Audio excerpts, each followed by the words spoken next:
Ribada Shazan Demban Devaration, Jiden Jamban Jubon Deva Kaloju, Lana Meva Lada Menonje Damba Sanje Jumde, Pejava Shaja Tubala Sasa Loja Demba Jumden Disha Javan Rajum Baya, Dobe Sanje Ribada Shazan Demban Devaration, Jiden Jamba Jubon Deva Kaloju Lana Hada Menonje Damba Sanje Jumde. Shaja Tubala Chazan, Chuda Jansu, Damba Jumden Disha, Rajum Baya, Ribada Shazan Demban Devaration, Jiden Jamba Kaloju Lana Meva Lada Menonje. Sanje Jumden Java Shaja Tubala Chazan, Chuda Jansu Shao, Kanze Kanjo, Sajan de la Combat de Mane Jiden de Tezekeva Jala Chazan, Nanda Chodo. Niji Jazu Sejan Rumboda, Chaban Jiden Sumna, Bombo Choni Jala Chazan, Senjon de la Chimenta, Sendo Rava Jala Chazan, the Jajal, Yame Kenshin Jala Chazan, Bombo to Jajal, Tamje Kembe Dembabo, Sonam Yenden, the Jinsha La Chazan, Taben de Jatra, giving as one that region, Chido de Shinju Jala Chazan or Trend. Labatama Rabdu Ne Shingatama Gedula Yacha, Divajian, Gavabuzon Sobaji, Rangazin, Tende Sanje Dambani, Karmara Rima, Jumaseva Chubrada, Memonoda, Dujijanum Dedarata, Sonum Diet, Covanton de Jinja, Gada Nada Chibana, Sibia Solian, Wonder, to the teacher, the blessed one, the one beyond. The foe destroyer, the completely perfected, fully awakened being, perfect in knowledge and good conduct, Sugata, know of the world, supreme guide of beings to retain, teacher of gods and humans, to you the completely and fully awakened one, the blessed one, the glorious conqueror, the subduer from the Chandrakirti, I prostrate, make offerings, and go for refuge. To the teacher, the blessed one, the one gone beyond, the foe destroyer, completely perfected, fully awakened being, perfect in knowledge and in good conduct, Sugata, know of the world, supreme guide of beings to be tamed, teacher of gods and humans, to you the completely and fully awakened one, the blessed one, the glorious conqueror, subduer from the Chandrakirti, I prostrate, make offerings, and go for refuge. To the teacher, the blessed one, the one gone beyond, the foe destroyer, the completely perfected, fully awakened being, perfect in knowledge and in good conduct, Sugata, know of the world, supreme guide of beings to be tamed, teacher of gods and humans, to you the completely and fully awakened one, the blessed one, the glorious conqueror, the subduer from the Chandrakirti, I prostrate, make offerings, and go for refuge. When, O supreme among humans, you were born on this earth, you paced out 7 strides that said, I am supreme in this world. To you who were wise then, I prostrate. With pure bodies formed supremely pure, wisdom ocean like a golden mountain, fame that blazes in the 3 worlds, winner of the best, to you I prostrate. With the supreme science, face like spotless moon, color like gold, to you I prostrate. You are immaculate, the 3 worlds are none. Incomparably wise one, to you I prostrate. The Savior having great compassion, the teacher having all understanding, the field of merit with qualities like a vast ocean, to you the one gone to thusness I prostrate. The purity which makes one free from attachment, the virtue which frees one from the lower realms, the one path, the sublime pure reality, to that Dharma which pacifies I prostrate. Those who are liberated and who also show the path to liberation, the holy field qualified with realizations, who are devoted to the moral precepts, to you the sublime community intending virtue I prostrate. Do not commit any non-virtuous actions, perform only perfect virtuous actions, subdue your mind thoroughly. This is the teaching of the Buddha. A star, a mirage, a flame of a lamp, an illusion, a drop of dew or a bubble, a dream, a flash of lightning, a cloud. See conditioned things as such. Through these modes may sentient beings attain the rank of all seeing, Subdue the four faults and be delivered from the ocean of suffering, of aging, sickness, and death. Sanje Shana Soje Shana Ma Chanju Bando Nande Jansu Nave Soje Sono Dola Benje Sanje Joba Shoma Sanje Shana Soje Shama Chanju Bando Nande Jansu Nave Soje Sono Je Dola Benje Sanje Joba Shoma Sanje Shoma Sanje Shama Chanju Bando Nande Jansu Nave Soje Sono Je Dola Benje Sanje Joba Shoma. I go for refuge until I'm enlightened to the Buddha, the Dharma, and the Sangha. Through the merit I created by practicing giving and the other perfections, may I quickly attain the state of Buddhahood for the benefit of all sentient beings. I go for refuge until I'm enlightened to the Buddha, the Dharma, and the Sangha. Through the merit I created by practicing giving and the other perfections, may I quickly attain the state of Buddhahood for the benefit of all sentient beings.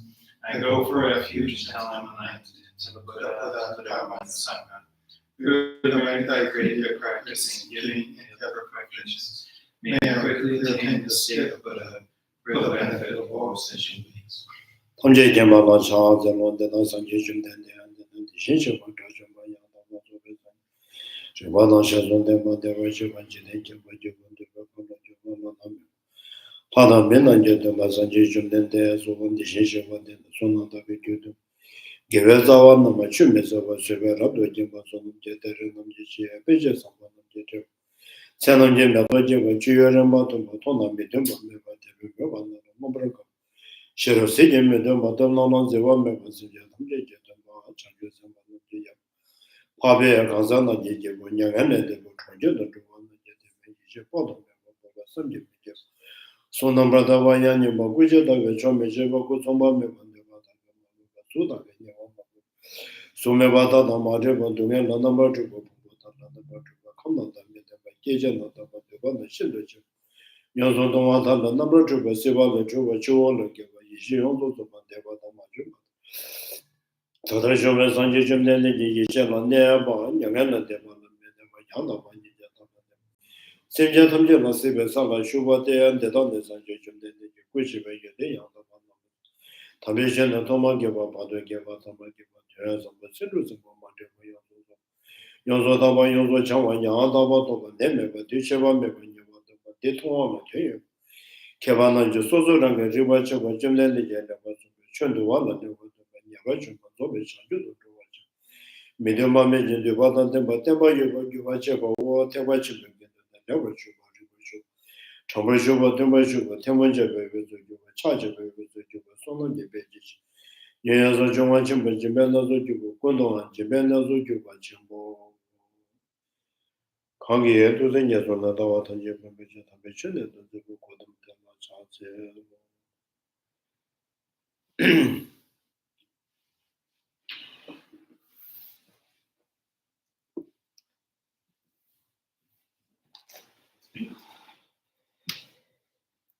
Page 333. Okay.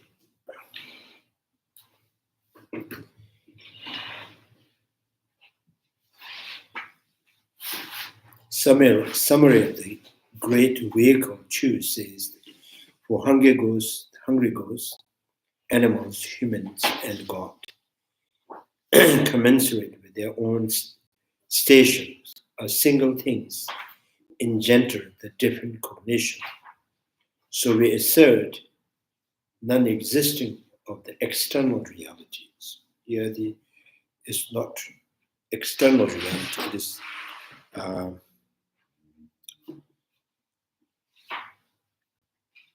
it's non-existing of intrinsic qualities, non-existing intrinsic qualities. So in the Tibetan, it's only talk about, it says the Citamatras,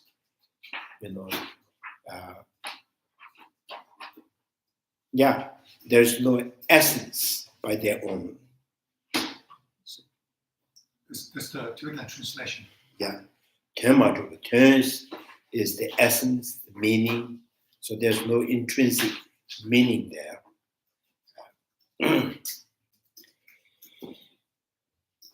The summary of the great vehicles does not clarify what that single thing is and how it is perceived differently, Asvabhava, however, they give the following explanations in his interspersed, explanations of the summary of the great vehicles. So I think this is trying to understand in this summary of the great vehicle. And there's a line that says, a single thing engender the different cognitions. So there's a single thing that perceived by different cognitions, right? So different cognitions perceive differently, perceived differently, or perceived separately. So now it's saying that what is that single thing?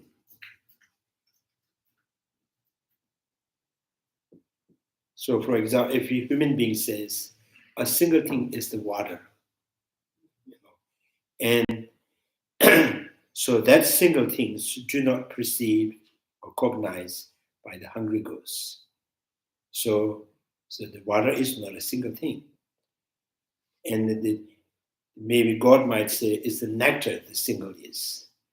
And then nectar is not perceived or cognized by the human consciousness, not by the hungry ghost.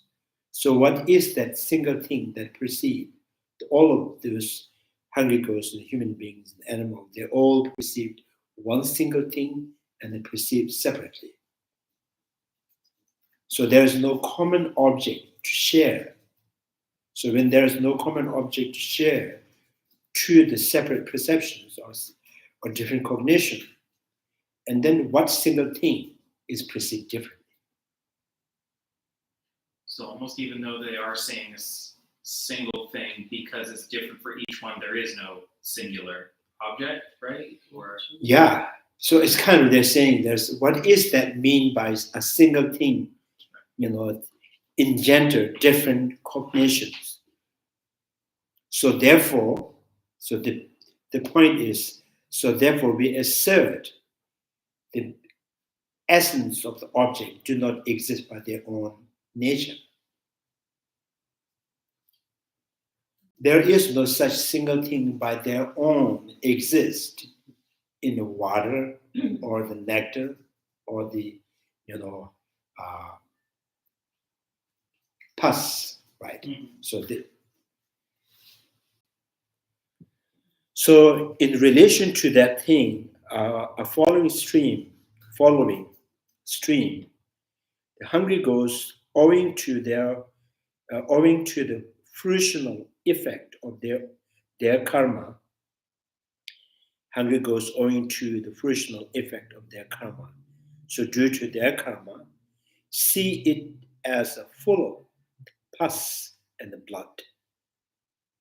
In relation to the same thing, the animal, like fish, live in it, perceive it as their habitat, while human being considering to be a sweet and clear and cool water, clean themselves with it. So we wash hand and body.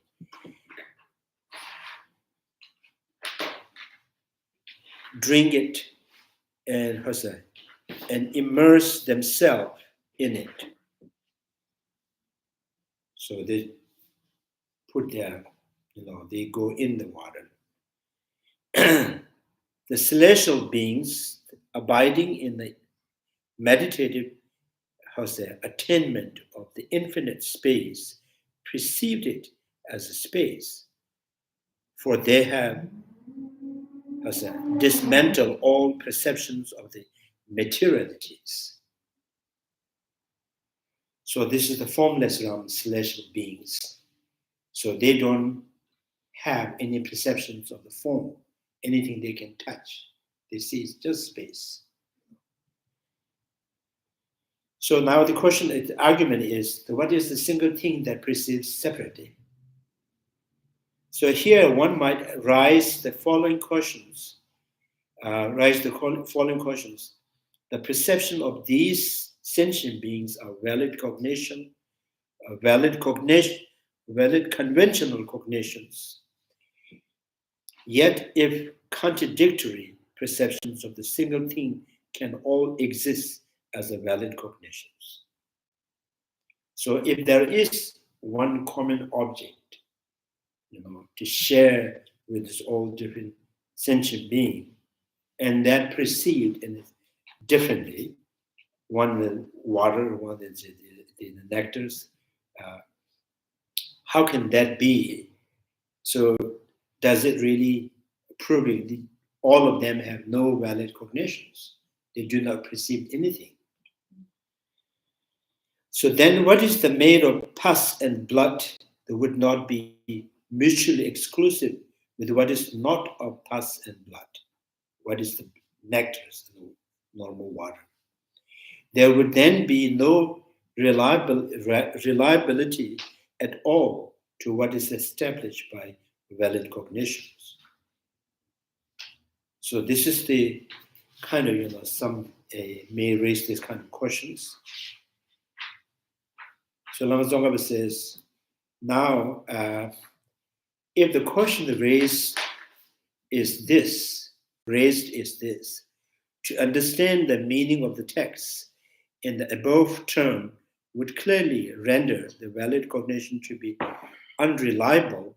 Since this is unacceptable, how should one understand the meaning of the text? Lama Tsongkapha says you should raise question like this, So you cannot just fish and ask questions,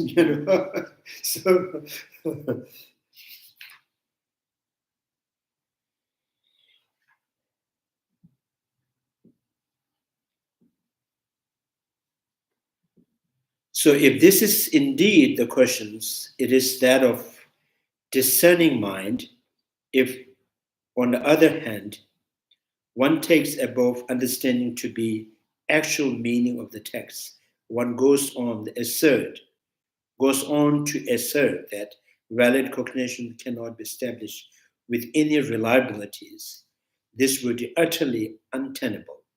Such a person will not be able to possess the single thing and say, I know this, or to say, this is the water, or to say, this is the nectar. He will thus be denigrating all the instance of the valid cognitions. So that this question is kind of, so then what is the meaning of the valid cognitions?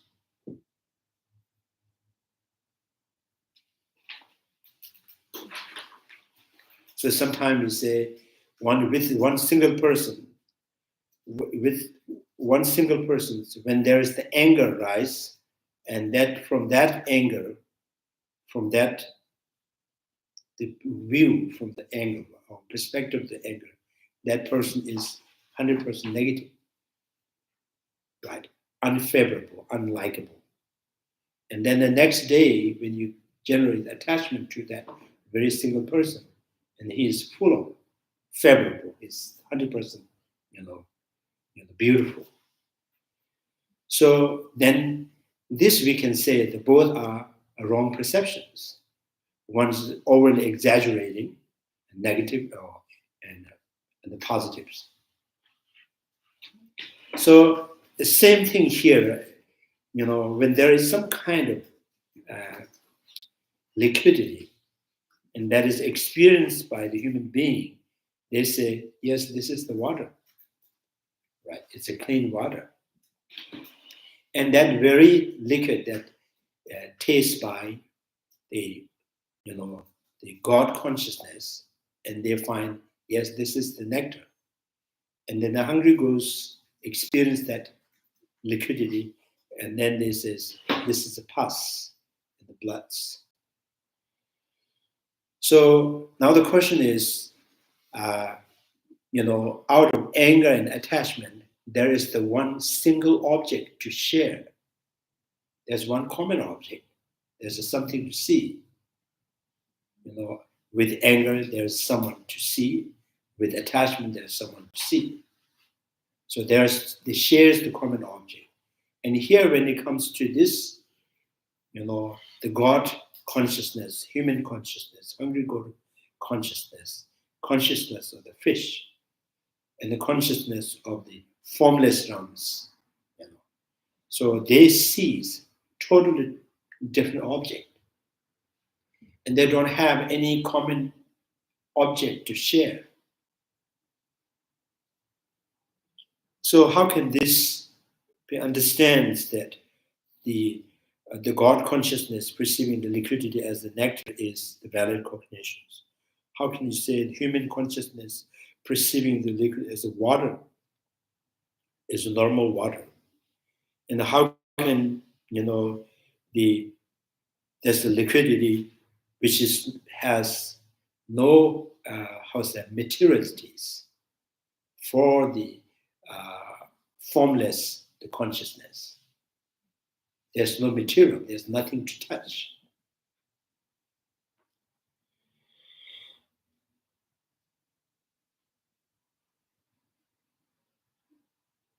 So this says, now I know this, or he will thus be denigrating all instance of the valid cognitions.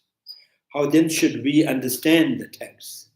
One might ask, to explain this, let me start with analogies. Say the person who has mastered the mantra spell for not being burned with the touch, not being burned when touching a burning red metal ball, picks up such a metal ball with his bare hands. When he does so, his tactile sense does perceive the texture of that metal ball, but not the textures is not experienced as extremely hot and burning. So this is because his hand has been washed with water enchanted by mantra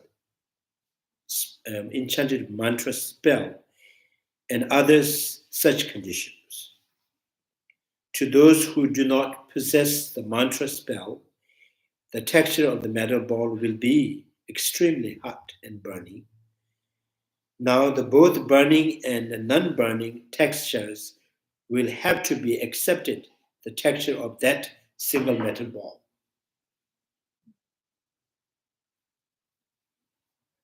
So I think it's the same thing there when you, when you put the plate or cup in the oven or the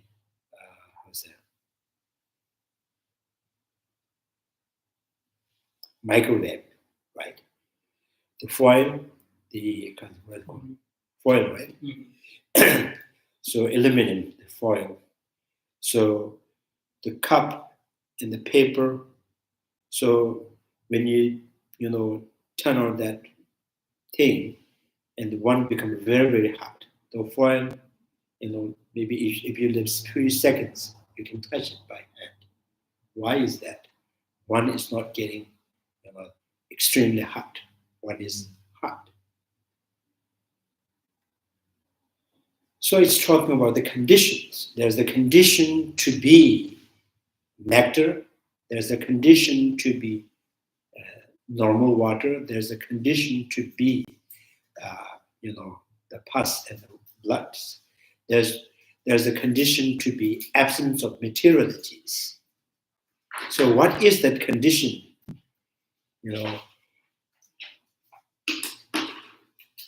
So then says the God karmas, out of God karmas, the consciousness perceived and experienced directly through the sensory. It tastes nectar, it becomes the nectars.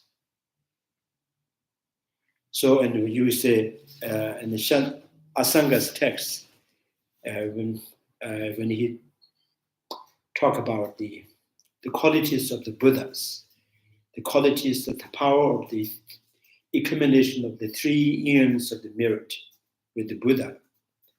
So this Dila Romishima Roshonas, something. So there was a story during the Buddha.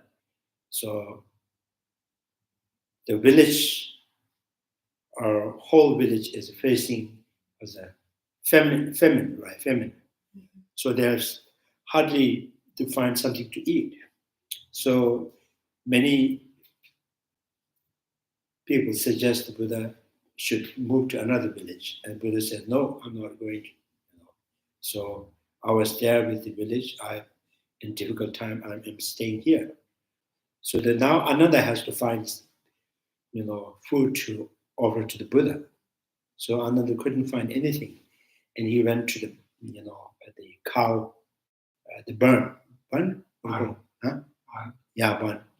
So he picked something that, that usually is the feed for the cows. So he cleaned up those things and put it in a bowl, and very sadly, very disappointed, and they offered to the Buddha, and Buddha eat it. And Ananda was not happy. So this is the only time now in my lifetime. So I had to offer this to the Buddha. The Buddha says, "Do you want to know how I taste?"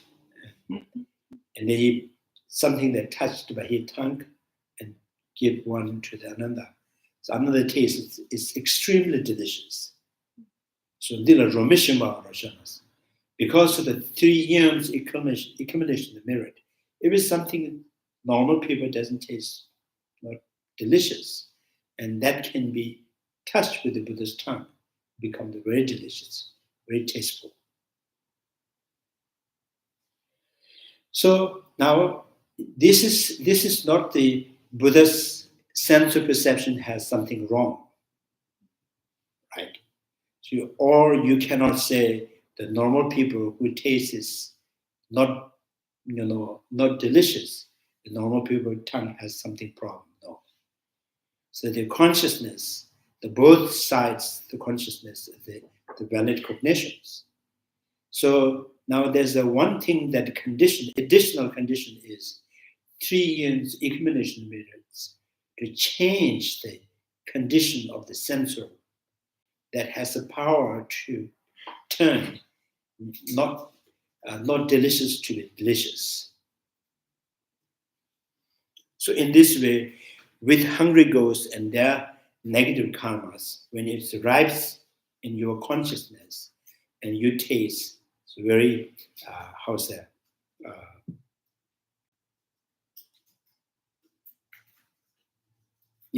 So with the hungry ghosts, their karma and negative, and it arrives in the consciousness, their taste is like the pus and the bloods. They really see that, they experience that.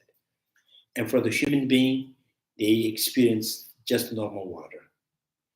For the God, karmas arrives in their consciousness, so they taste is like nectars.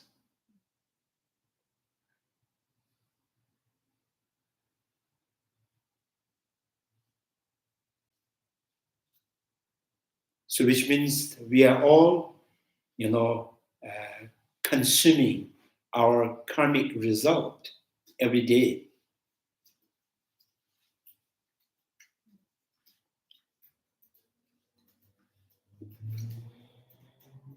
So I think that also kind of,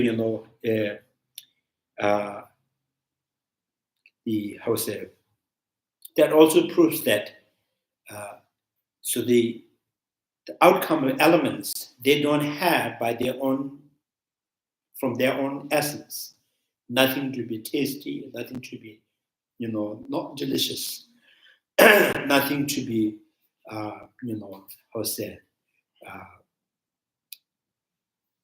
to be colorful, no form, no textures by themselves.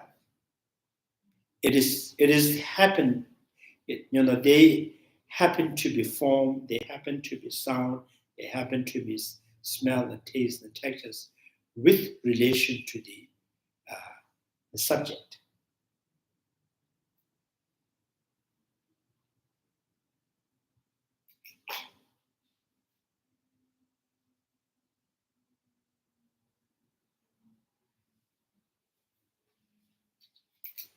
So if you bring the drum in the moon, and then you just beat it, so you cannot say there's no vibrations, but there's the vibrations. But so there is lack of condition that can make noise.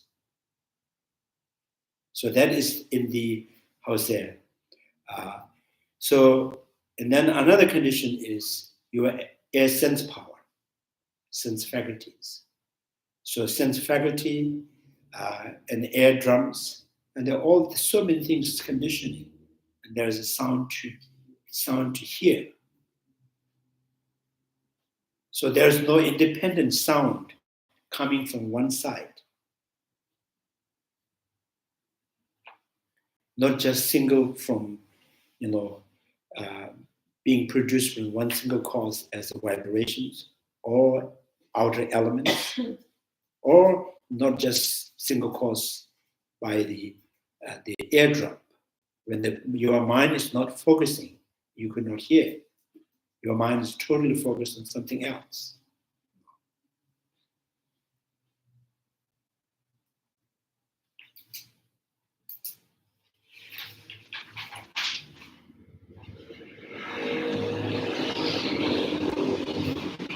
So this is why, I think here you can say the form, sound, smell, taste, textures do not exist by their own essence, or they do not exist from one single kind of, single condition. And then the second is so the meaning that is constructed through the concept, through the languages, that too, the meaning do not exist,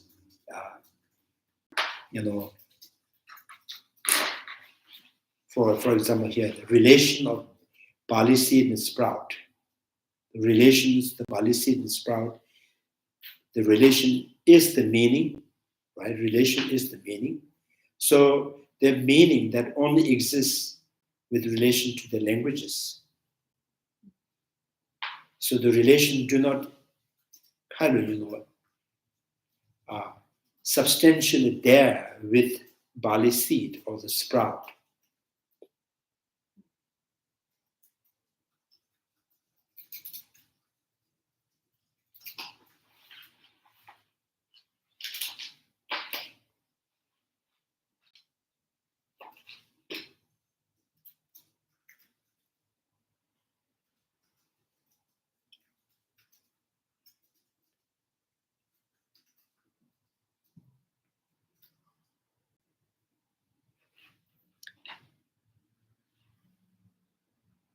Yeah, I think maybe like those virtues, non-virtues is also like that. So it's not intrinsically, inherent in some, some single particle or single condition.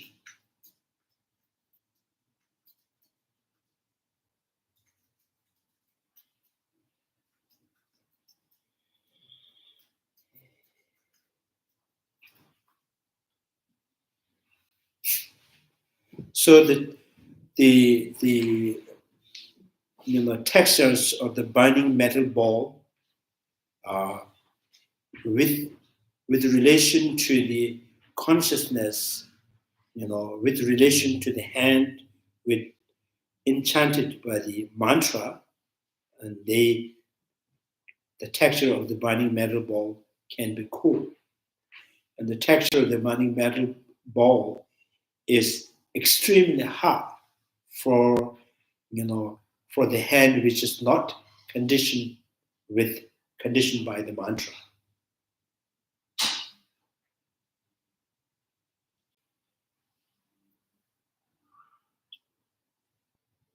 I think, yeah, that's pretty true because the the firefighters, when they go into the fire, so when they wear the suit, they know the suit cannot be burned by the fire.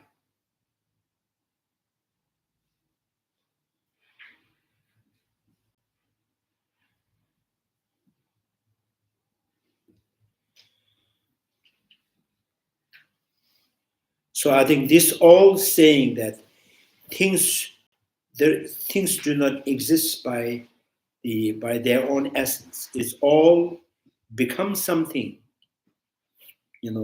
by depending on the many other factors.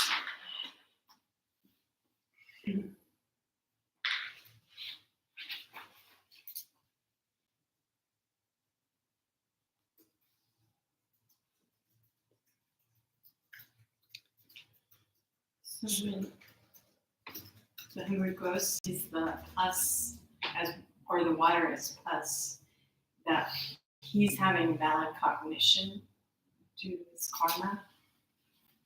Is that, and then the humans seeing water as water, they're having a valid cognition of the water. Is that correct?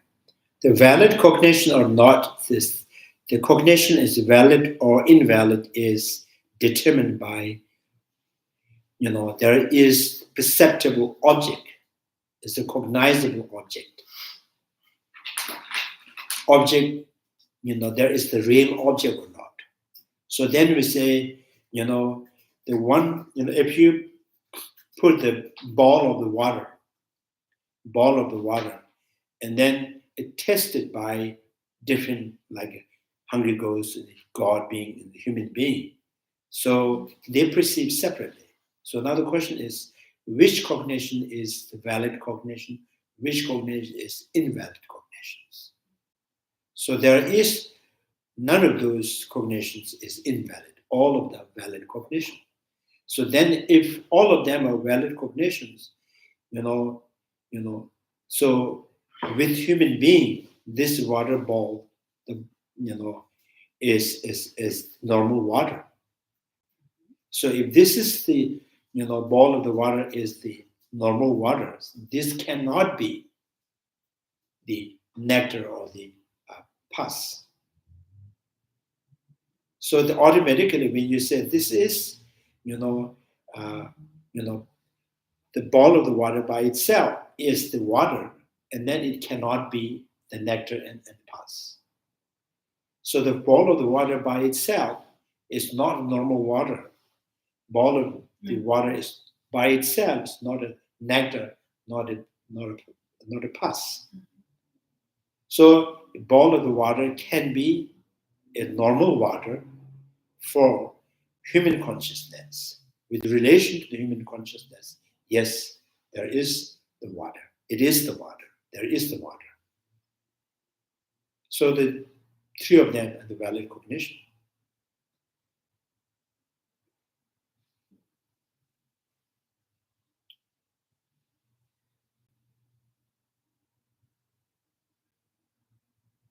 So does understanding the emptiness of what they're seeing enter into it?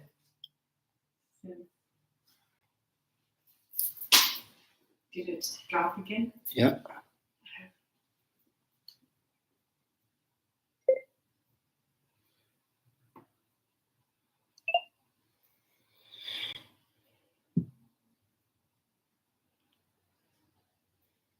So I think there's a, we call the continuity, there's a, we call riggyum, means continuity of the same type, and continuity, and zegyum, and the substance.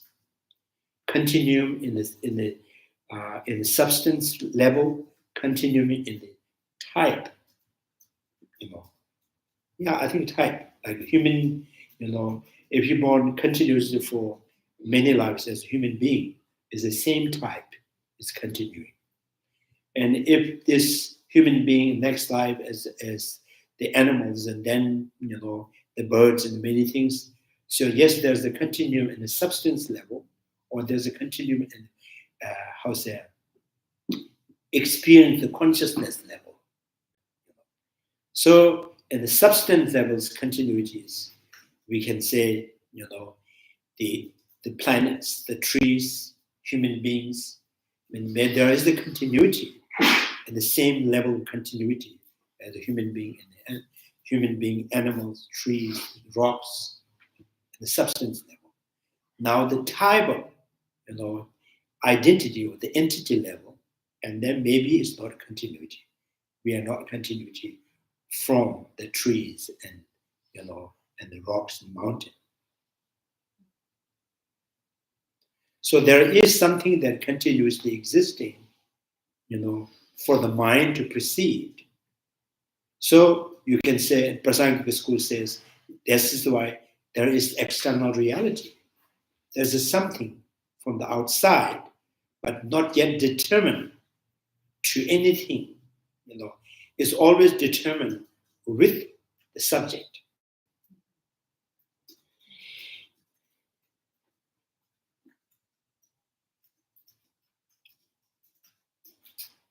Yeah, things with color and things with no color, like a tree with green color and without color, is depending on your eye sense power. So the the color blind, they don't see any color in the tree, right?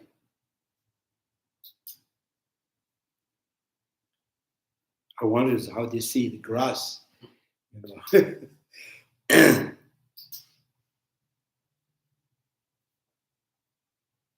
So with sprinkle or without sprinkle, they see the same. There's one, because it sounds like, I guess that kind of reminded me of something where they used in a book that I was reading, they were using the example of if a tree falls in the forest and nobody's around to hear it, doesn't make a sound. And I think the person, it was Jeffrey Hopkins, he said something like, the problem isn't that does it make a sound or not, but that you believe that the sound is real in the first place.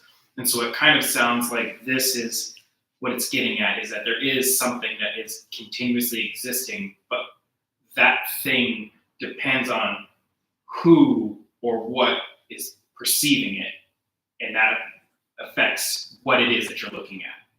And so because of that factor, there isn't a true thing to be seen, I guess is what I feel like it's saying. Yeah, I think true thing to be seen means as a sound that you hear with human consciousness. Maybe that is, if the tree falls in the forest and not heard by a human being, so if you say by that you negate there is the sound, and why the monkeys, they make noise when the tree falls. Why there are some animals, insects, snakes, true that killed by the falling tree. Mm-hmm. Right. So this is too much kind of extreme level, because I don't hear, therefore it's not exists. Mm-hmm. That's that's quite arrogant. So when I don't see, no, that thing's not exist. So the things exist or not exist is when there's the perception. So when there's a perception, there's no cognized object. Cognition and the cognized object. If one cognized object exists, there must be cognitions. When there's the cognition, there's the cognized object. It's not about human beings' cognitions. It's not about God's cognitions. Is there any conceivable object is there? There must be the conceptions. If there is the conception, there is something to conceive.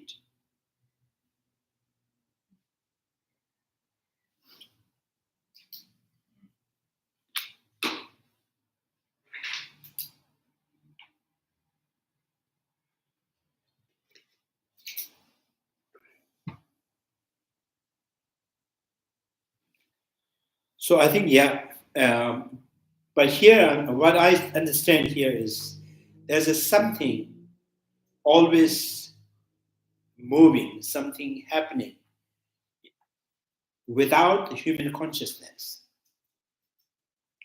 without interference to human consciousness. Still, there's something element that is always moving.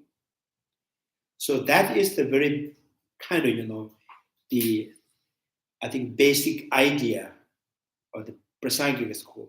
The external reality is there. There's something to perceive outside of my sense faculty, which means there's something going on, and independent from your consciousness, independent from your sense power, and things perceived by your consciousness. And now that thing has, the characters, the qualities, the tastes, the textures. So all our condition change, turn into something with relation to your consciousness. Yes, external reality is there, but externally color, externally smell, taste, textures. It's not externally, or is not 100% independent from the element.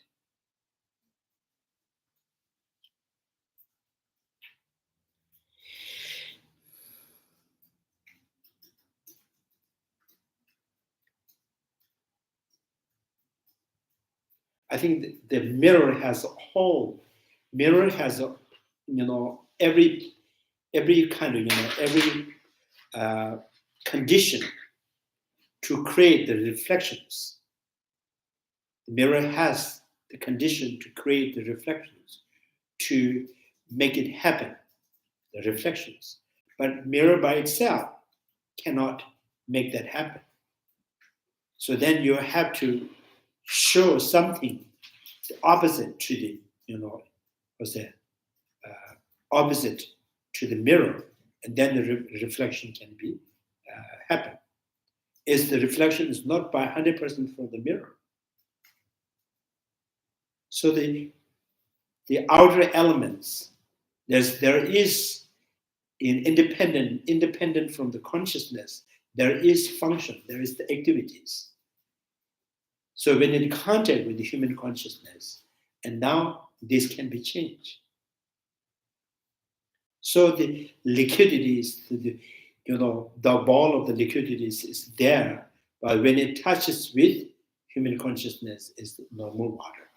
It happened to be normal water. And when it touches, taste, and experience by the God being, this is a nectar. And then its contact with the hungry ghost consciousness is pus and bloods.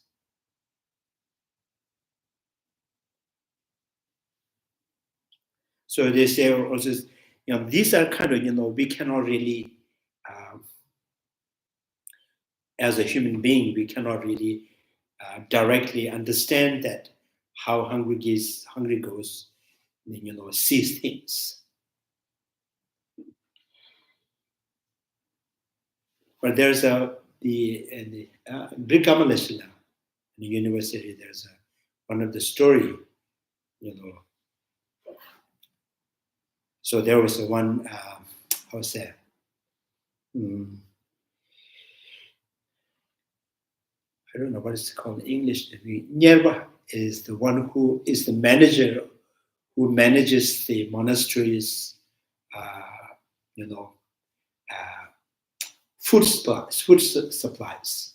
So there's one monk, and their monks is I think his mind is quite very pure.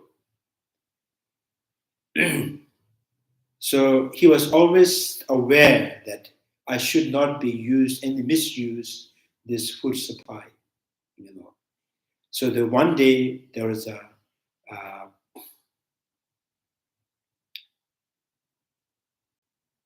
kind of some people came to the monastery, maybe they are relative to him. Maybe at the time he offered something because they just came to visit the monastery and do some kind of visitings, and then he came to his room and he accidentally gave one yogurt to the relatives. So at that time he was not really thinking, carefully. We just gave one yogurt, and then after that, he thought, "Oh, that yogurt is not mine. It belongs to the monastery." So, because of the instant ripening of that karma, there's a saying that at night he was very thirsty, and he kind of looks like the dream. He was very thirsty, and he was trying to find the water, and there's the water, the river. He kind of crossed the river, and without touching the water, he says, even I seized all the rocks underneath that. He did not see any water there. He crossed that water. And then he looked at the monastery, the fruit tree, and from the far distance, he see the fruit trees there. When you get closer, the fruits are disappears. And the morning it says, "Oh, it's instant ripening on my karma." And then he did the purifications. That's what If someone who has a lot of negative karma, maybe it won't happen. So it's because there's too many debts, too many debts to pay. So we don't have to pay for this. So small debts are very extremely harmful.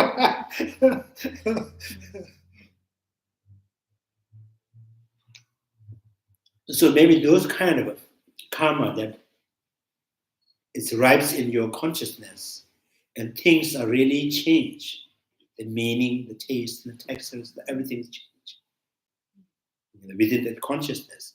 Now we hear the saying, the President Lama Tsongkapha saying, these are kind of cognizable object being produced, being made by your karma. So now the individual karma,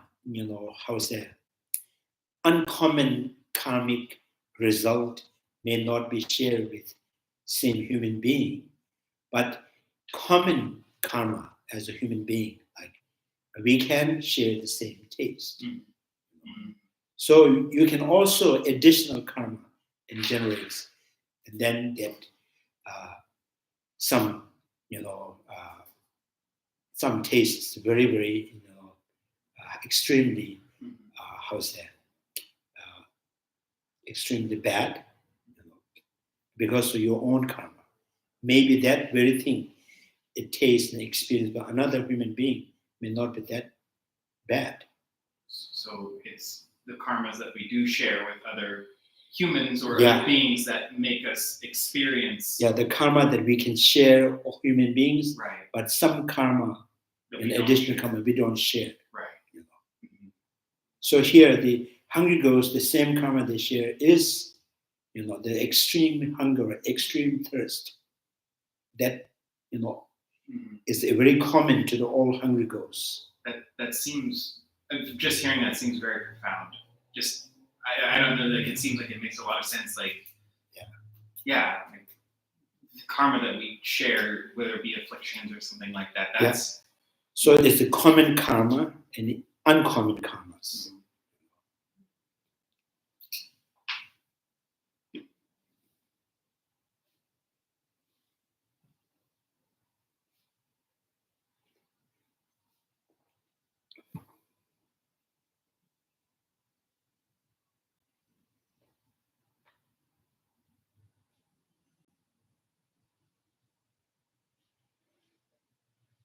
So maybe it's true that in the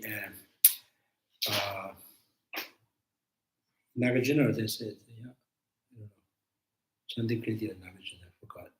So they're he kind of, the way he explained, like with metaphor, human consciousness is like a field, and and then planting the seed of the karma in consciousness.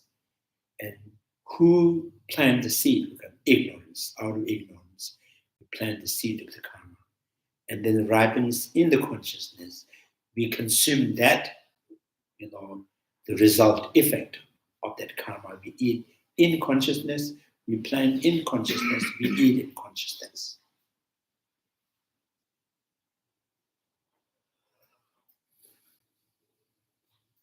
Sometimes, when we talk about this kind of thing, very small, oh, this is look like mind-only school. And then the Prasangika school says, and the consciousness, when the sensorily experience something, is not only consciousness, because you sensorily experience means consciousness experience something through outcome of element. Through the outcome of element, then that outcome of inner element contact with the outer element. So it's something to do with the outer elements, something to do with your inner element. So that reminds me, there's a sutra. What's that? There's an old lady sutra. Old lady sutra. There was a time during the Buddha. So one day there's a very lady, I think 110 or 20 years old lady. And she came to visit the Buddha. And first she came to the monastery, she cleaned up things. And then when she sees the Buddha's coming, she was very, very delighted. And then she did the 3 circumambulations to the Buddha and sit there, and she asked the questions. So where is the aging coming from? Where it goes? Where the dying coming? Where it goes? And where this birth is happening? When? How it is happening? How it disintegrates? So there's very profound questions. There's a 120-year-old woman, and Buddha explained each of those. And he says there is moisture in your body. It not come from anywhere. It won't go anywhere. And there is the heat in the body. It is not coming from anywhere. It won't go anywhere.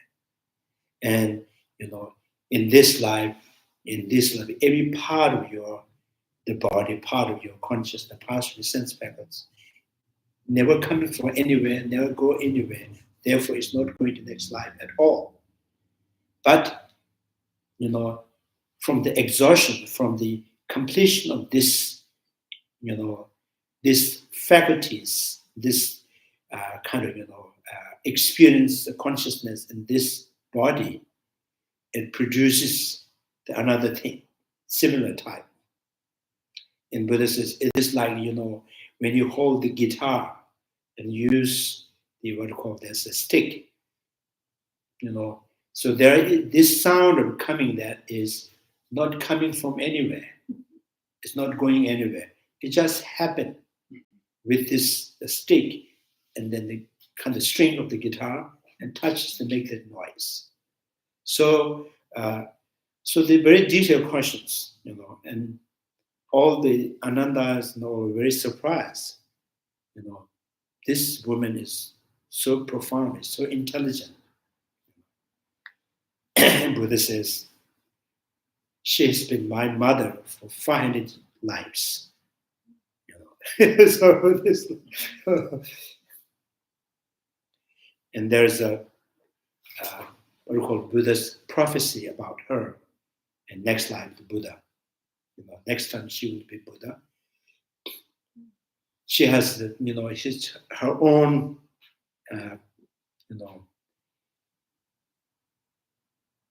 I think there's a many, Buddha explained the realm of her enlightened being. So she will liberate the thousands sentient beings.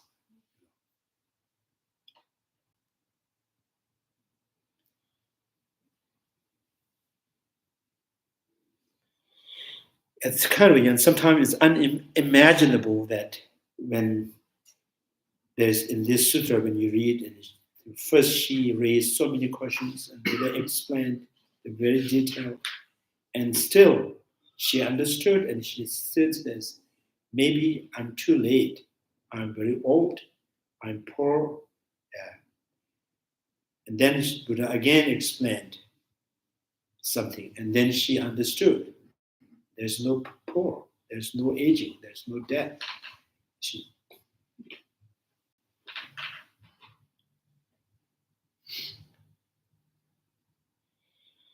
So, it seems like, your consciousness is conditioning something within the consciousness, and something rises within the consciousness. You consume that, the effect, the result that you planted within the consciousness. So that the result of anything that you experience or consume within the consciousness is also conditioned by the outer element. So this is why Prasanga is called. Yes, there is the external reality, but the things do not exist, from the single cause. So the outer element are not single cause from the consciousness, not just, coming from the karma. So like, a stick that touches the string of the guitar and make the noise.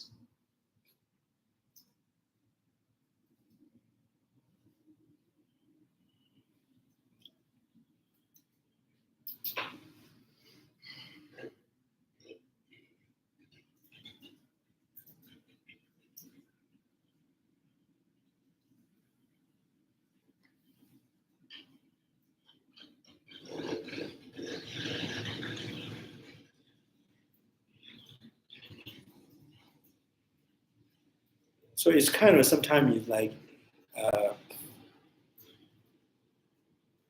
sometimes things that, for example, like in 1980s, I think 80s, 70s,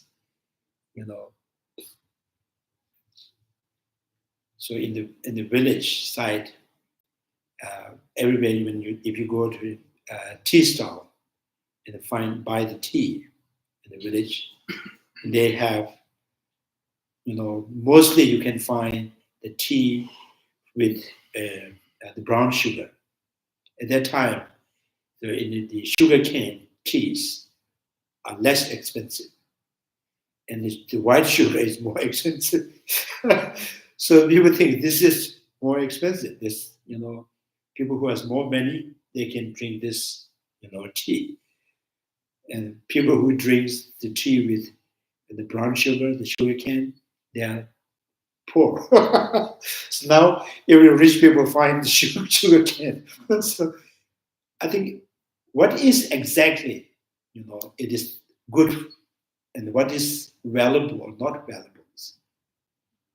Many times, your concept, your culture, your the kind of informations, the disinformation or any kind of informations, they project things. So we follow whatever the information projects or directs you to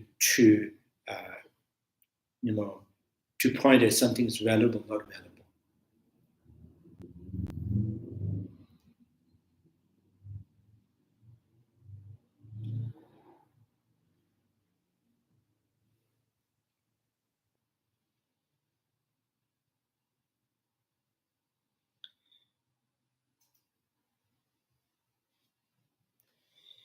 So now we have to understand that yes, there is the water being produced. It happened.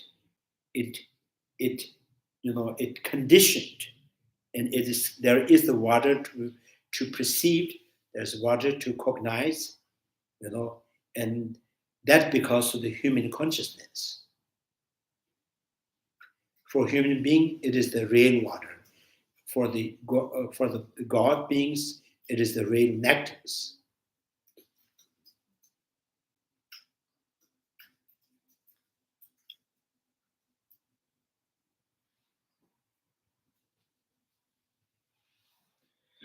And Prasangika makes a distinction between existent and real or true, right? Mm-hmm. Okay.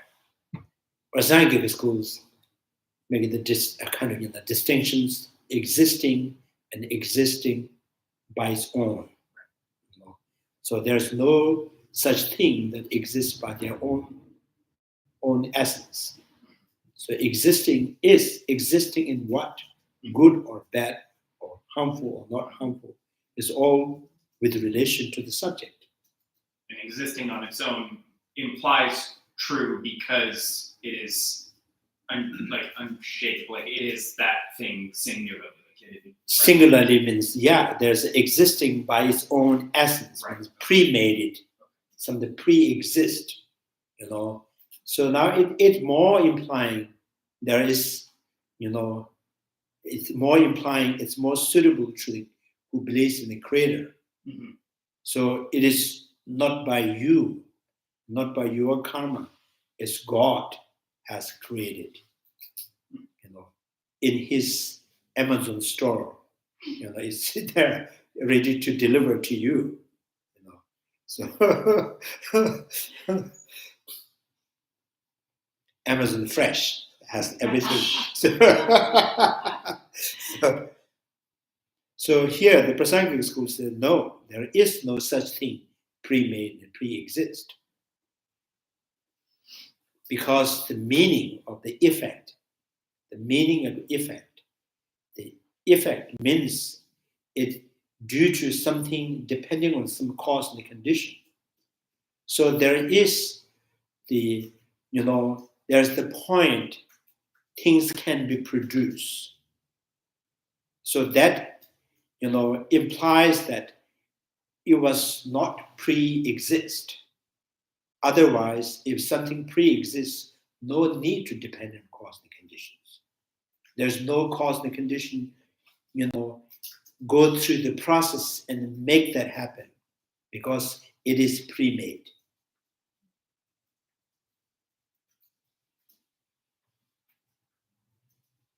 So Buddha Palita says, things that exist by their own essence. There is no point.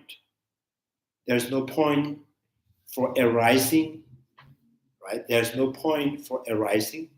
If there is arising, it has to be arise forever.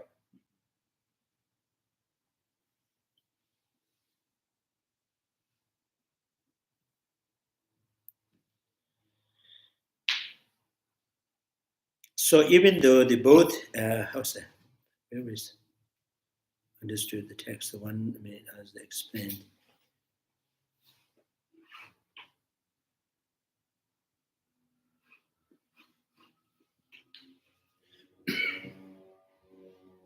To those who do not possess the mantra spells, the textures of the metal ball will be extremely hot and burning.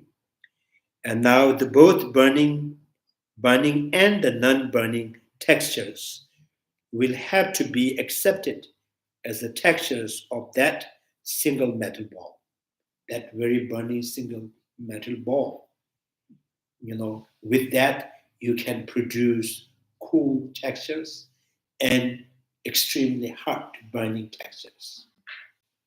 So one burning metal ball can condition to produce the textures which is cool and very hot. So that, with this mantra, with this mantra spell and that conditioning, the texture of the metal ball, it become cool. And without that mantra spell, and the texture of the burning metal ball can be extremely hot, can be burned.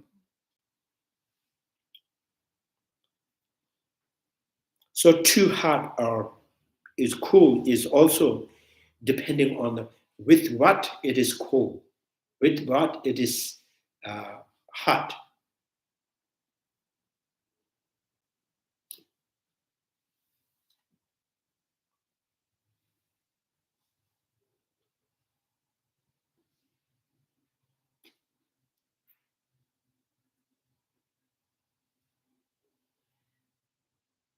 Maybe I think that's the idea. People, sometimes, they want to bake.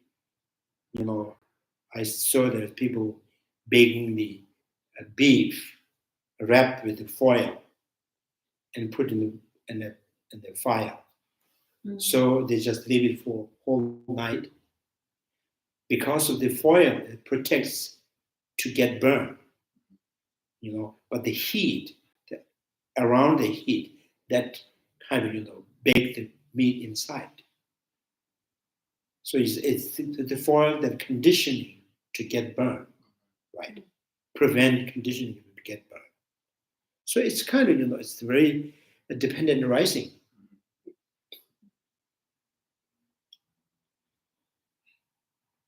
But people can just when they morning when they get the beef out of that fire, the fire is still there. When they put it on the table, they can touch the foil, but not the beef.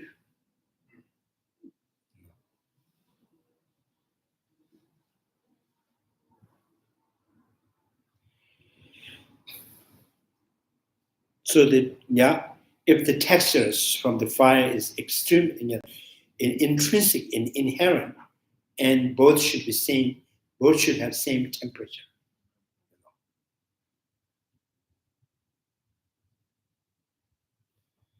So now the both burning and non-burning textures will have to be accepted as texture of the single metal ball. It is also not the case that what is perceived by one type of tactile sensation is being affirmed by the other as well. So even though the both sensations are accepted as a valid, it is not that what is perceived by one is negated by others.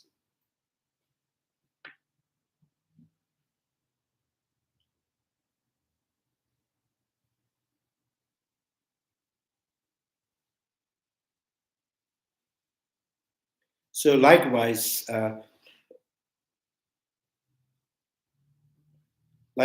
one dimension, right, of that stream at the site, where the river flows exist as a pus and blood to the hungry ghosts, owing to their power of their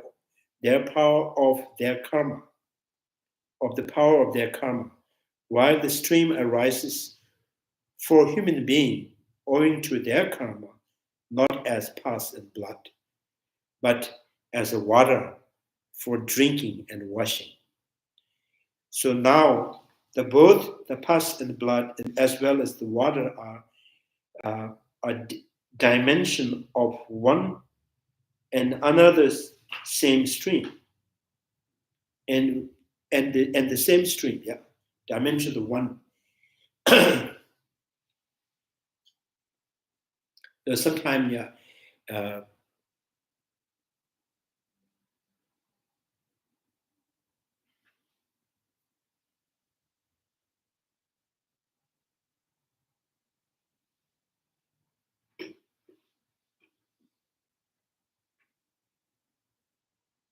it's a dimension. Dimensions is mostly kind of three dimension, 2 dimensions. Usually, people who explain that things is always referring to the objective. Here the dimension is the kind of with the perception, different perceptions, things perceived and differently, and the different different form, different textures.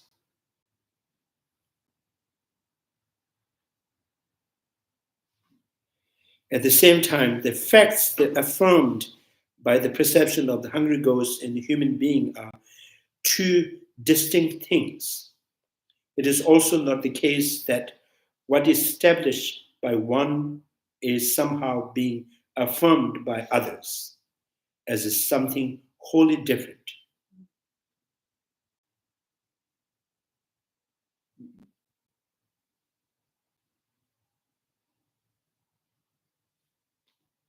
So what do you say?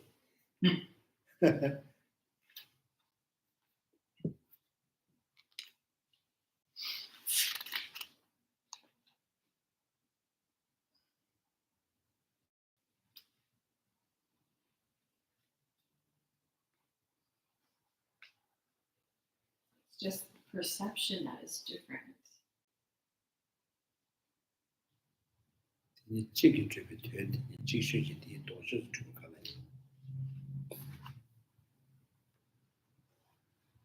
So yeah, I think it is also not the case that what is established by one is somehow being affirmed by others as something wholly different. This makes me think that it's not the same as, or maybe it is, I guess, apple and orange, or horse and cow type of comparison. I think it is the apple and orange. Okay. For the human being, it's just normal water. Mm-hmm. For the God is nectar. It's totally apple and orange. Mm-hmm. They perceived, and then the hungry ghost is pus and blood. Mm-hmm. So I think here, like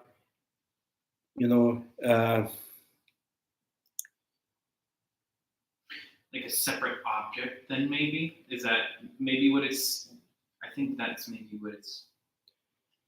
It is also not the same case what is established by one.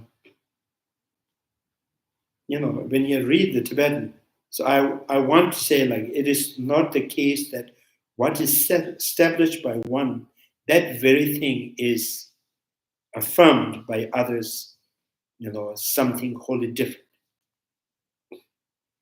It's not about the one thing that is, established, like from the, it's not about one single thing that is completely established as a water by human consciousness. That very thing is established by the God karma as a nectar, which means there is no one thing they can share. Right. So whatever has human being established as a water, that very object is a private property of the human being. It cannot be shared to the God in hungry ghosts. Mm-hmm. So it's not about one thing that is established. Water is affirmed by the God being as a nectar. So then it coming back to the questions. And from the text, they say one single thing that perceived separately. So what is that single thing? So it's a conceptually conceptually common object as an outcome of element. There's something out there, as however called derivative of the elements is there. Now it's not really conformed that by itself is the water. It's not conformed by itself as a nectar or the pus. Now this something there, something, the derivative elements is there, which is perceived, and then conformed, due to the human karma. There is, water. So, for example, if the metal ball, there's a burning metal ball, and then with enchanted mantra, and then touched by that hand and experience the coolness the cool texture, that very textures that experienced by enchanted hand is not experienced by, without mantra, hand without mantra. It's not one thing they share.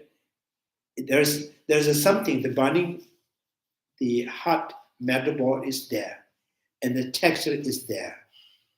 So conceptually, there's a one single object.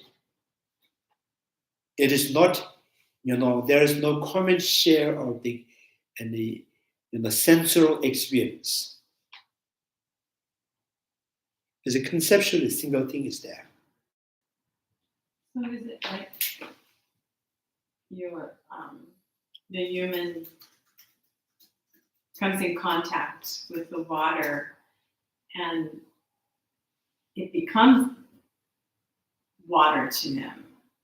Hungry ghost comes and their elements connect with the water and it changes to pus. So I think here, there's a meaning that you can understand from this line, almost saying what I taste, that it directly taste by my tongue consciousness, it cannot be tasted by your tongue consciousness. Right? Mm-hmm. So the enchanted mantras, enchanted hand, what it has touched is not touched by hand without enchanted with a mantra. Mm-hmm. So therefore, what I have experienced what human being experience as the liquidity, as the water, is not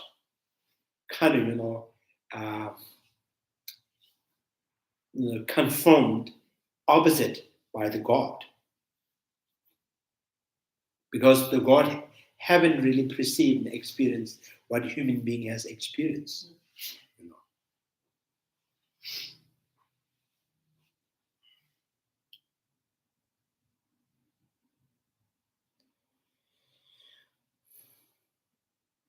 So I think this is very, you can say it's very profound. This was very, very Chandrakirtis and the Buddhapalitas and the Baba Vivek had a whole argument on that common appearance. So they call Chujin Tunawa. This is a very big debate. Chujin Tunawa, I think in the Prasangika school and the medieval autonomous school.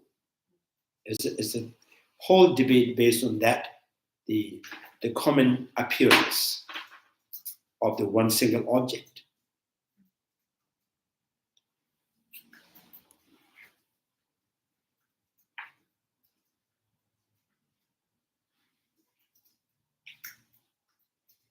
For example, if non-Buddhist school, so one of the non-Buddhist school, they say the nature of the sound is permanent. And then the Buddhist says the nature of the sound is impermanent. So do they have common meaning of that sound?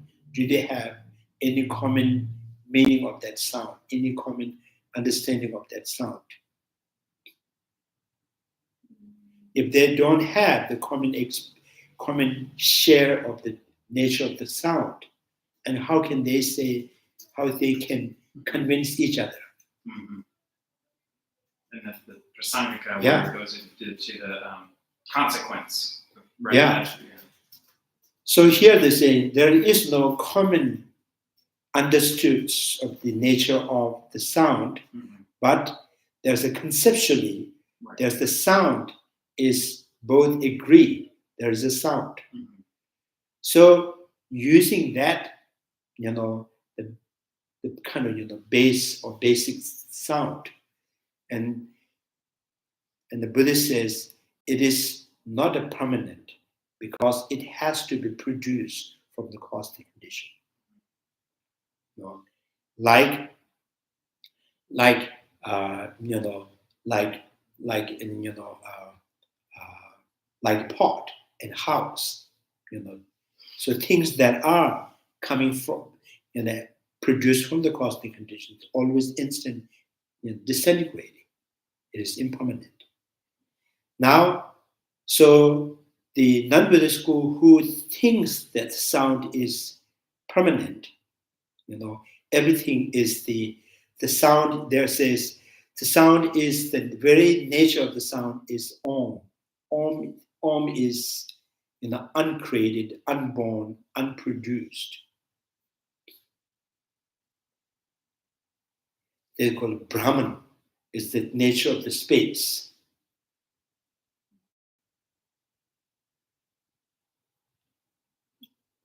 So, it's similar here is there is no common experience, human and God, with one single liquid ball.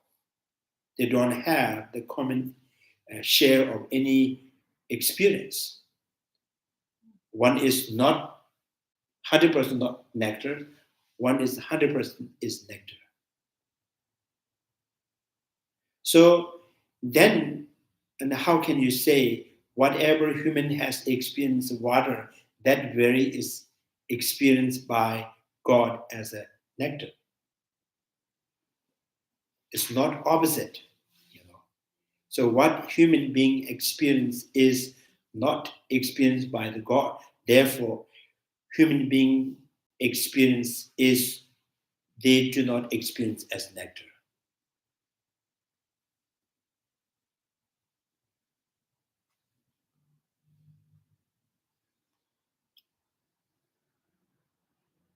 So like eye consciousness, nose consciousness, there's no common share of the experience.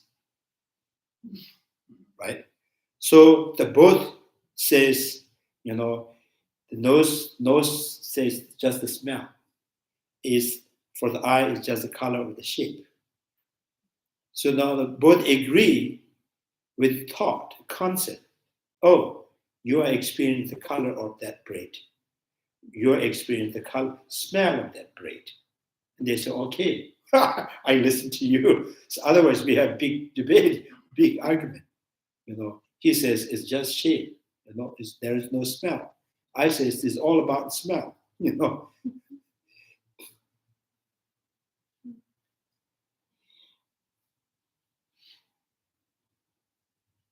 Yeah, I think this is quite a very profound kind of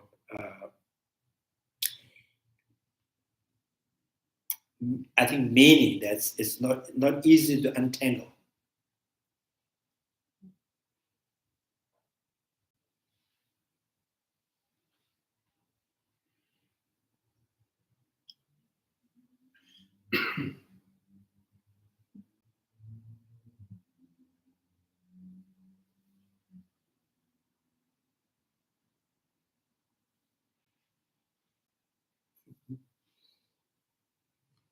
Sometimes I think it's one of the conditions for the man and human getting married is because they see it differently. So they see it differently. So you can get something from her, she can get something from him, because they are both journeying in their life trying to succeed. Because the things that I cannot see is he sees. He cannot see that. So it's better to go hand to hand.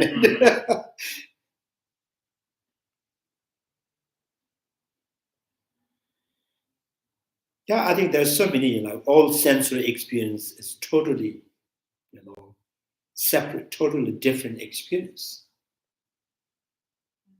So the good thing is we have language, language that can bring together,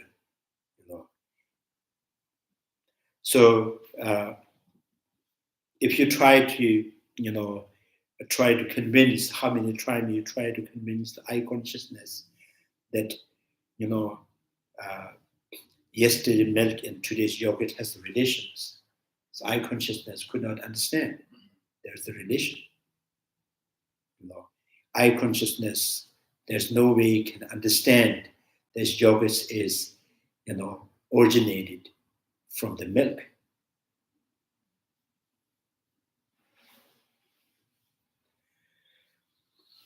So,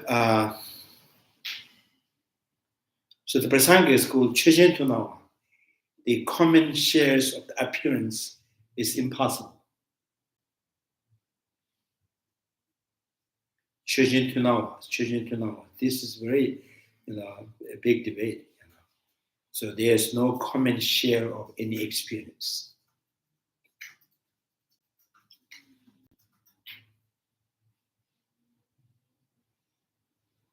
So, but, whatever that cognitions that cognize, with the valid cognitions, anything that cognize has to be accepted as the reality.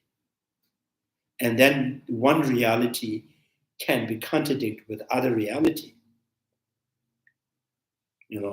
So you cannot argue that how can you cognize in this way, while I cognize in this way, right? Because you are cognizing something with your own, your own perceptions, your perceptions, your consciousness is, perceive things and differently, because there's the different habit, different emotional, different karmic force.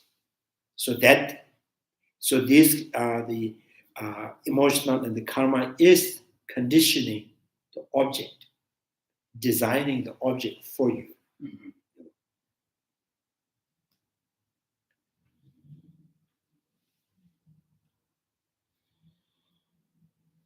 Yes. This is kind of, Chöjen Tunawa is a very big debate in the Prasanga school, in the middle autonomous school. So minority school, autonomous school, and all this agrees that there must be one common object to share.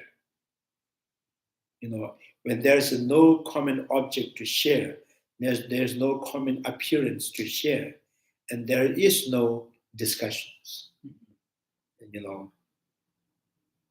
When there's no discussions, and if you disagree, only thing you do is fight. So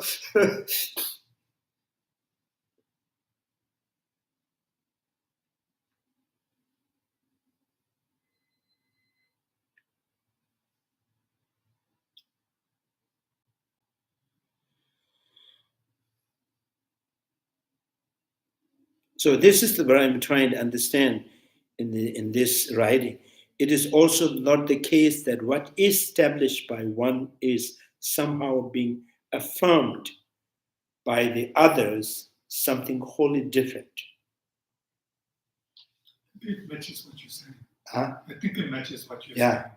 It's not like the hungry ghost is seeing the water as something other, something like that. So the hungry ghosts do not see is totally opposite than what you see. Right. They don't say, I don't see it. How can you see the water? Right? This is. Right. Similarly, the friendly letter states that the hungry ghosts, the moon is hot in the fall. In the winter, even the sun is cold.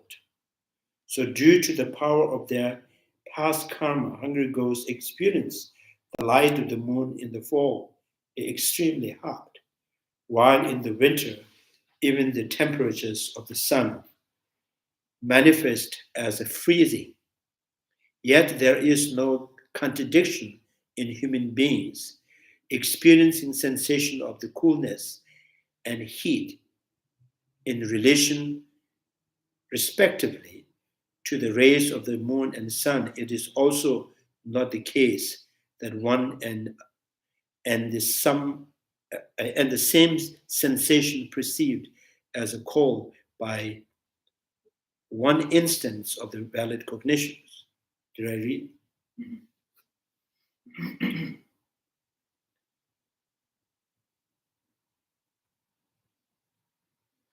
So the in the Prasangika school, why they use all the time consequentialist reasoning. So Prasangika schools, the main thing is there's no common share of any appearance. So the only thing that you can convince other is through the contradiction. When they seize the contradictions, they will come back to the meaning. You cannot syllogistically line up and reasoning, and you cannot convince other, because there's no same reasoning that that could understand by others. So when everybody sees, everybody they can make sense with anything when they seize the contradiction. So the throwing the contradiction is the best to convince to others. So consequentialist, that is why.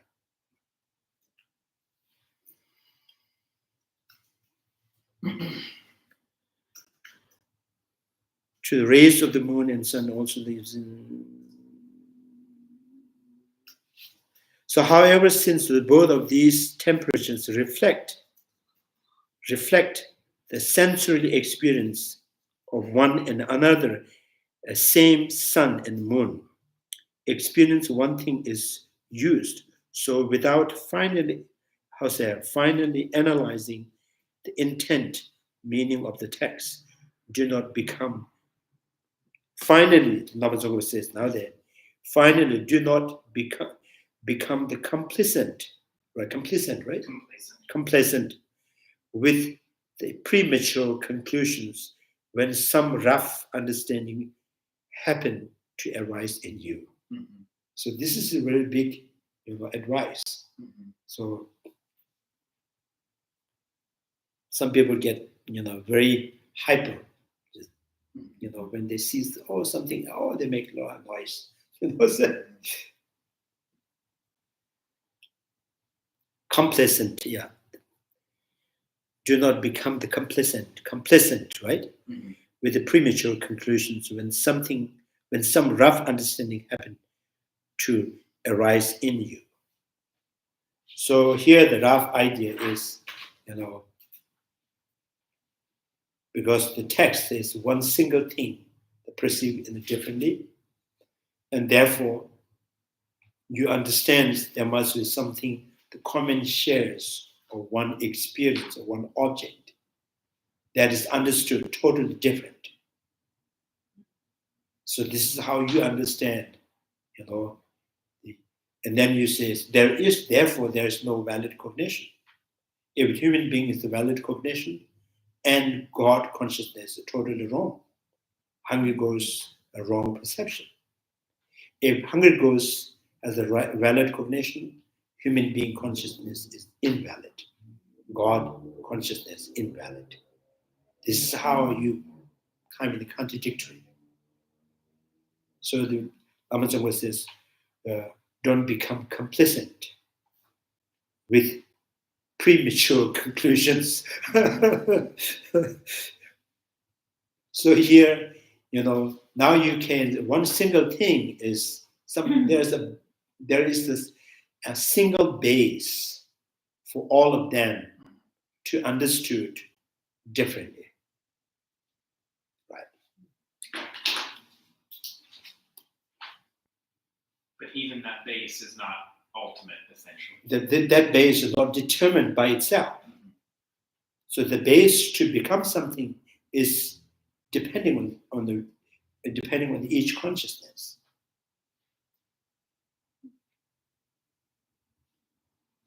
Like with a strong man, when they lift the table, they say, "Oh, it's very heavy," Mm-hmm. and someone weak says, "Oh, it's very it's very light," and another person says it's very heavy. And for him is 100%, and the strong man, for him is 100% light, and the weak man 100% is heavy. So there is this base, single base.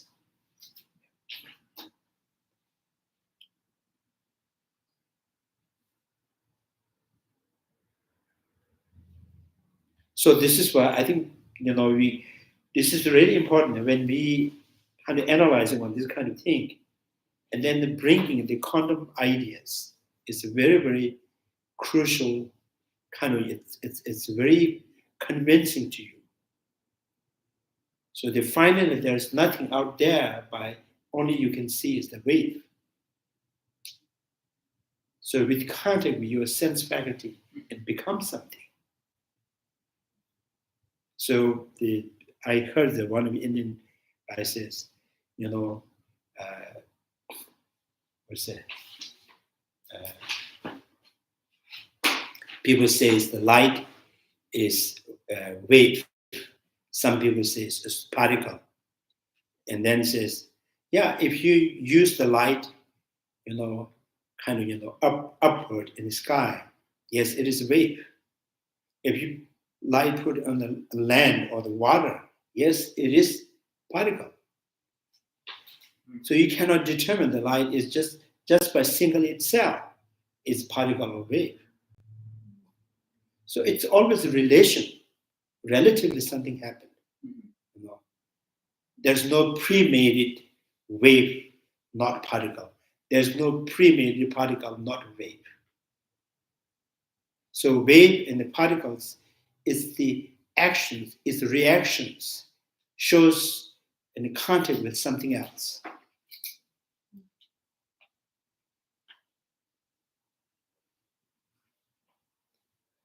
Yeah, sometimes when we study the wave and particles, it's like, there's something wave or kind of, particles out there pre-made. One is substantial, one is not substantial.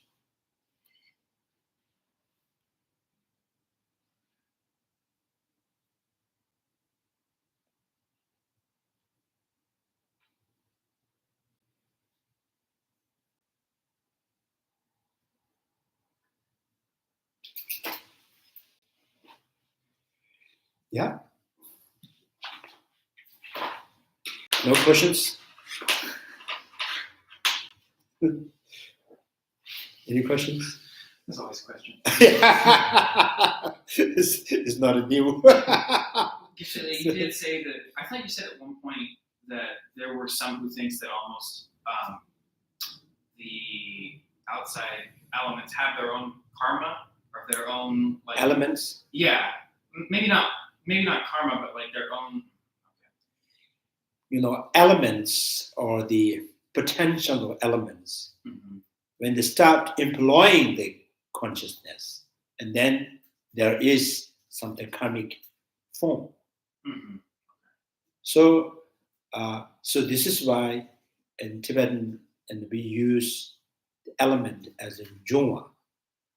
Jungwa means, is the future tense. Something not yet come in your experience. Okay. So not yet come in the contact with your consciousness is the element, which means, once it came, and it is no longer, it is the element. Right. It is the derivative element. It is the outcome element. Mm-hmm. Before the reaches the consciousness, before having meet with consciousness, it's called element. Mm-hmm. So element, and the way they use the Tibetan future tense of the named with future sound, future tense, jungwa. So the jungwa is the future tense of occurrence. So it's going to be occur or yet to be occur. So almost like that, the elements named like that. Mm-hmm. So one is occur, means one that's right now is having, contact with the consciousness. Mm-hmm. Now at that time is no longer that thing. Right. It is already become something. Because now it is at the elements that when once it start, employing the consciousness. Now there are so many influence from the karmic force, and emotional force. So things are react and separately. Mm-hmm. Things has react, or kind of things has turned into something else. So this is what we experience, those outcome, the outcome of the element, and that's elements turn into something else due to your own emotional and karmic force. So that counts in that, includes the form, sound, smell, taste, textures. So all of them are, has turned into something else with relation to your consciousness and with help of the outer element. So this is why one of the conditions is our karma and emotions. So this is why, therefore the God can see things totally different from what human being sees when it comes to the, one basic thing like liquid or the water.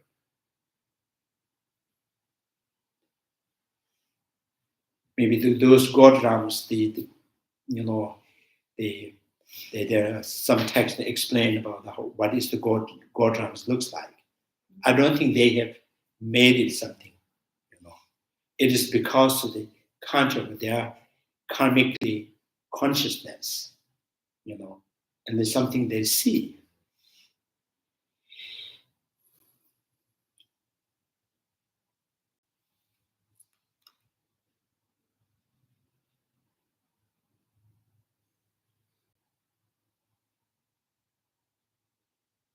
So in the Prasangic school, why they call consequentialist school? Because the Prasangic school do not accept, they don't think, they don't see it. There is something that appearance of any kind of object that could share 2 or 3 people. So this is why there is no inherent syllogistic reason to convince other. So only thing that you can see, you can use to convince, to establish something or to convince someone is consequentialist school, consequentialist reasoning. So like you said, if things do exist by their own essence, there is no point of arising. There is no, there is no point of arising. When there is arising, it should be arise limitlessly, infinitely. So these contradictions throw to the others, and they find there's a contradictions. If I'm talking about things that arises by itself, if that is, when there is the point to arise, the point to arise means, the meaning of arising means not erasing yet. So not erasing yet means it is totally depending on the cosmic condition. So during the cosmic conditions, it not happen. It's not established. So something unerasing, unborn, unexist, conditioning by their own cosmic condition. How can that be self-established, self-existing?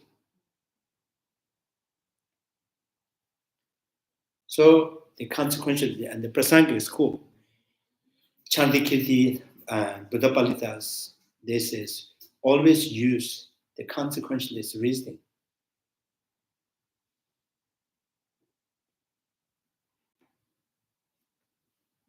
So someone who believes, philosophically influenced, they think the sound is prominent, is the nature of the space. So you can say, sound that you make is no longer depending on your mouth, because it is a sound. Sound is prominent. So you don't have to make noise. You just quiet. Zip your mouth. I can hear you. What you say? So this, it kind of more hit more than the straight line of reasoning.